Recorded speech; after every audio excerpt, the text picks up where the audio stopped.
right, we've got New Mexico State head coach Marvin Menzies and student athletes DK Eldridge and Sim Bular. We'll have the coach make an opening comment, and then we'll take some questions. Opening comments, hard to, got a little mixed feelings right now, obviously very, very satisfied that we're still playing. Feel bad for Cameron, who's a good friend of mine, because I thought their team really, really played well enough to win tonight. I thought they fought. They, start 2 seniors and 2 juniors, and they really gave it their all. And so it's, it's one of those situations where you got to really, really give them credit. A lot of times coaches come up in these post-game conferences and then they say that and you guys never write it down. You need to write it down because that team was prepared for us and did a fantastic job.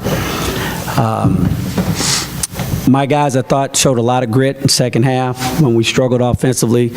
We're averaging close to 50, if not right at their percent from the field offensively, and I think we shot about 40 in the first half. We had good defense, but they played well. They played well. They really, really hammered us on the offensive rebounding, which was a major point of emphasis for them. They've done a good job on that all year long.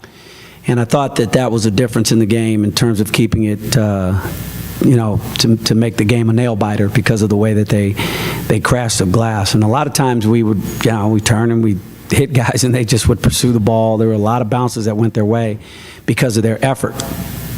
And we've got to be the team that is the recipient of that effort going forward, or there could be a chance of us not getting a W and coming out on the winning side of the game. It was just one of those things we got to shore up, and we don't have a lot of time to do it. So we got to show them some film, talk about it, and get them to understand the importance of it. I think also from a statistical standpoint, the turnovers, them turning us over 16 times was an issue where we knew coming in that they're very capable of turning teams over. They do an excellent job of pressuring both in the full and the half. They really threw it in the half court. And I thought they did a good job. A lot of the turnovers we have were forced turnovers, again, by Seattle, causing those turnovers. So, you just got to tip your hat to a really, really gutsy effort by them. But with all that being said, I'd rather be on the winning side of the situation. And my guys showed a lot of heart second half and played some excellent defense the second half and really showed what we're capable of. So we just need to make sure that we carry that in, a little momentum in tomorrow. Go ahead and open it up for questions. If you got a question, just raise your hand. We'll bring the mic over to you.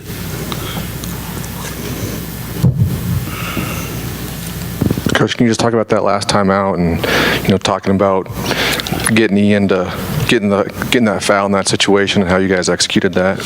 Well, the interesting thing is that we've talked about it philosophically as a staff for quite some time, and you look at all the different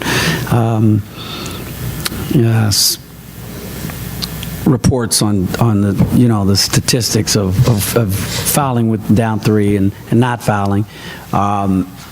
And at the end of the day, we felt like with Chile and Sim and their rebounding for us, it was a good thing to do.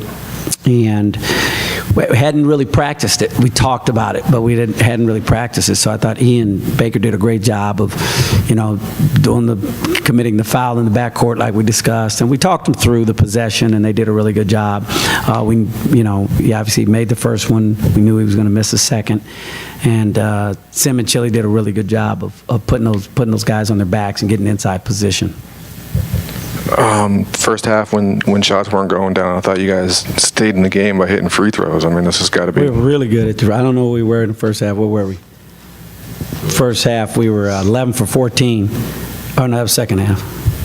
First half, we were 14 for 15. And the guys were stepping to the line with confidence. Had we had one of those games, those nights where you struggle from the line on the road, this would have been a different result. The difference is, you do have some experienced guys that were making those shots at the free throw line, and you do have some guys that have had some success in this building, and it's not a true road game. We had, if anything, it was closer to a home game with all of the fans that were in the stands. So I think that was a big part of it. Talk about Ian. I mean, coming off the bench like he did, you went with him down the stretch instead of Kevin. He was having one of those games where you had a feel. He had a feel, and it wasn't herky-jerky, and he was in a little bit of a flow. And sometimes you have just a sub pattern and a rotation that you use, but we went away from it based on the play that we were having and the needs at the time. Seattle forced us to do that. To be quite honest, they took us out of our stuff. They took us out of our normal rotation, and so Kevin had to sit longer than he normally would, and so did Trayvon. But thank God that the guys were able to persevere.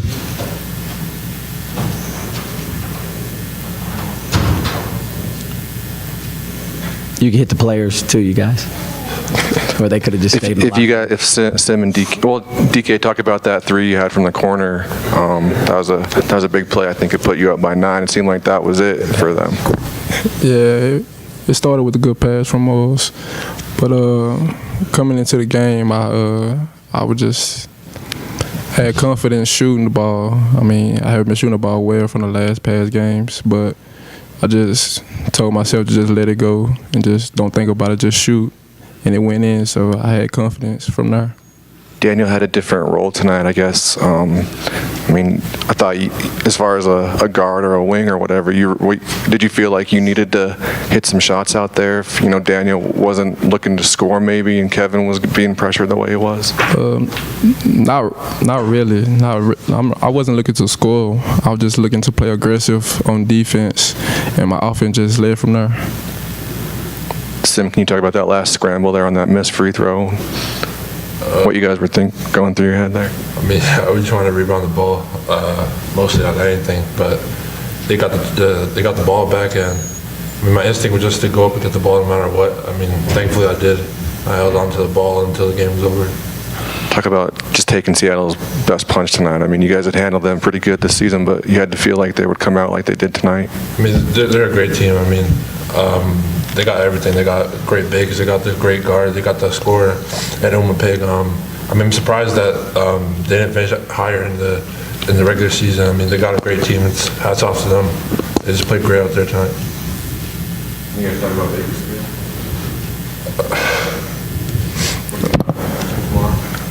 It should be a good matchup. We match up with it well.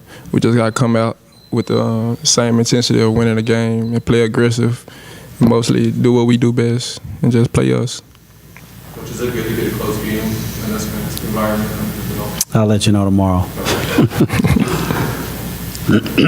I do think that I think as long as our guys can put the previous games out of our mind, and understand that when you get here, it's every game is mutually exclusive, and you can't look back at whether you were successful or not successful versus a team. You just got to come out and really stay connected with your teammates, stay connected with your brothers, and your fraternity has to go out and play in a way where you show that you're going to give your best effort, and then if you win, then the better team wins. I do feel like the cream will rise to the top. Whoever wins this tournament will be the best team.